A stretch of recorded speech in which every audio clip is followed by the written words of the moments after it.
What's up, guys? Here in West Hollywood, about to go meet the real Wolf of Wall Street, Jordan Belfort, the guy that Leonardo DiCaprio plays in the movie.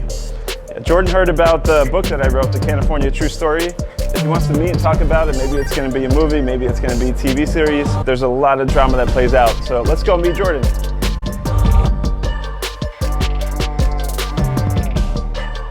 Cannabis is a shitty industry in a lot of ways. I wrote a whole book. I had Russian fugitives. They came to me, they said, we want to invest in your cannabis company.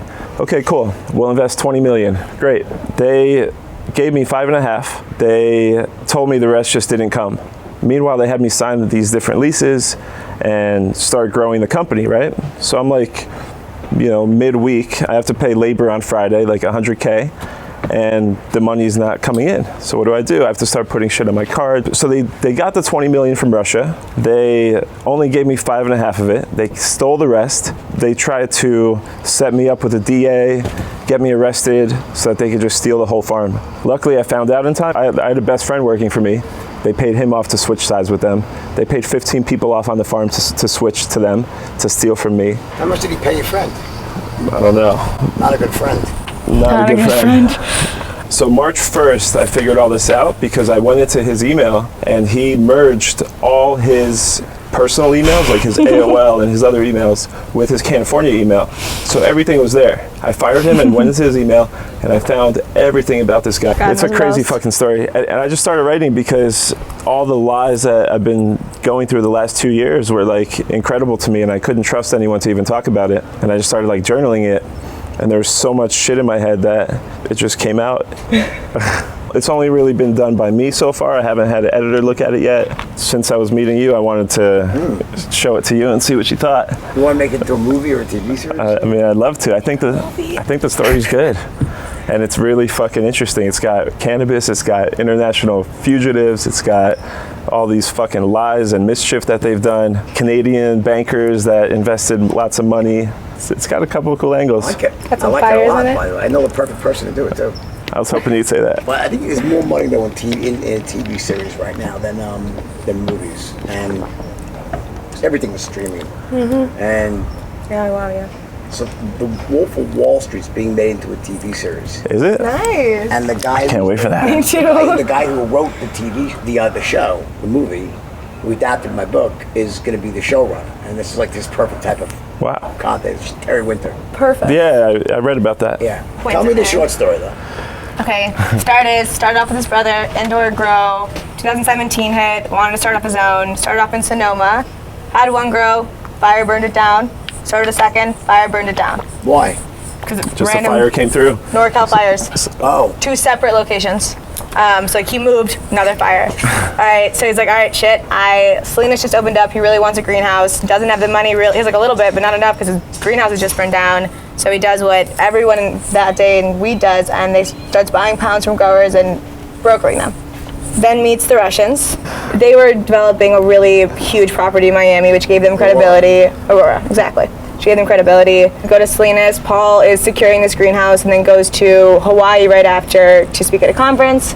Meets with some investors, invites the Russians there. They're super interested. They're down. They want to do it. They get the greenhouse. The Russians are in. That's when Roman says, how much money do you need?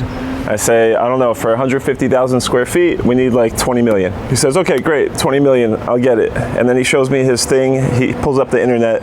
In Russia, he's like top richest people in Russia, like net worth of 300 million or something. So, okay, this guy's really got the money.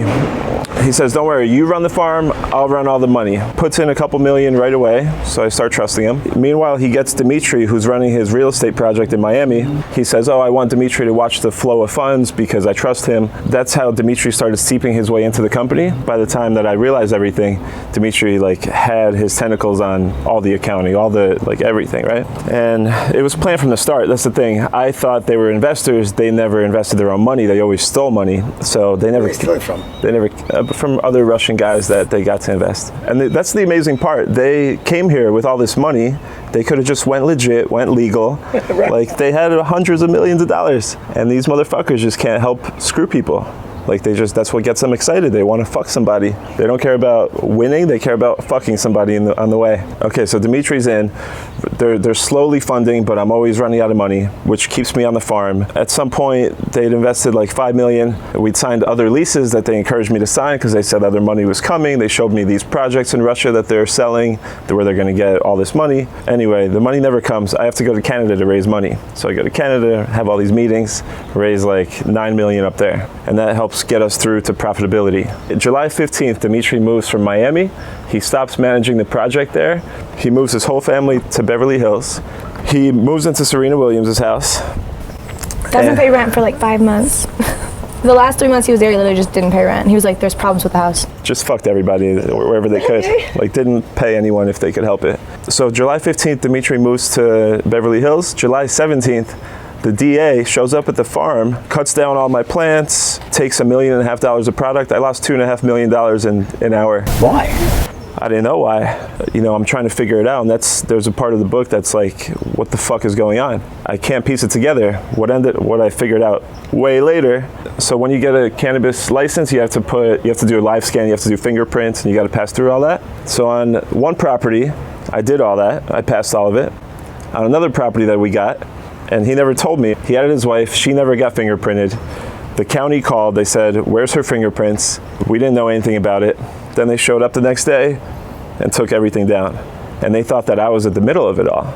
So they set me up because if I get arrested, my fingerprints are no longer good, my record is fucked, and someone else has to go on the license. That's how they take it over. Meanwhile, they have my best friend planting coke on the property when the DA shows up. How do you stay in business though? When they let you, are you still growing? Yeah. So that was a year ago. This was last July. So back then, I got lucky that the Canadian money just came in, so I was able to sustain with like the money, the investment money that came in. Dimitri calls me, and I'm pissed off, right? I'm like, what the fuck is happening? He's like, bro, I don't know, but trust me, you know, I went through this in Russia. Once your company gets big, everyone wants to take you down. But trust me, just don't be on the farm right now.